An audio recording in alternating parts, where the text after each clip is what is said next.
Moving பாயிண்ட்டை மட்டும் note பண்ணால் போதும். இன்றைக்கி கியர் வேண்டாம், மெதுவாக எடுத்துட்டோம். அந்த இடம் ஹோல்ட் பண்ணுங்க கிளட்ச். இதுக்கு மேலே எடுக்காமல் நிப்பாட்டுங்க. அதாவது அழுத்தவும் கூடாது, எடுக்கவும் கூடாது. கொஞ்சம் ட்ராக்கை சேஞ்ச். இப்போ ஃபுல்லாக ரிலீஸ் பண்ணுங்கள் கிளட்சை. இப்போ 2 கையும் சரி சமமாக வச்சுட்டு ஆக்சிலேட்டரை லேசாக கொடுக்க ஆரம்பிங்க. கீழே எதுவும் பார்க்காம செய்யணும்.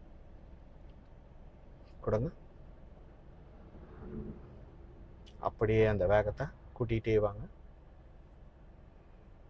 2 கையும் சமமாக வைங்க. பாருங்கள், ஒரு கை மேலே ஒரு கை கீழே சமமாக வைங்க.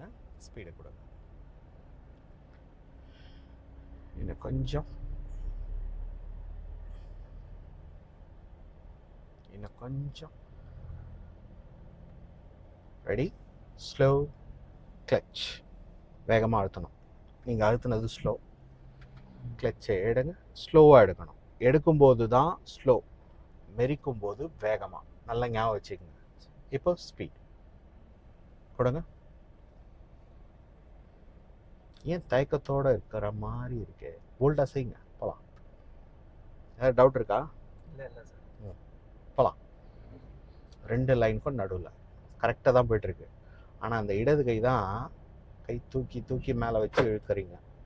ஒரே பக்கமாக வைங்க. இன்னும் கொஞ்சம் speed. Ready, slow clutch. Clutch எடுங்க, ஸ்பீடை கொடுங்க. லெஃப்ட்டு போதும். 2 லைனுக்கும் நடுவில் ஸ்பீடை கொடுங்க.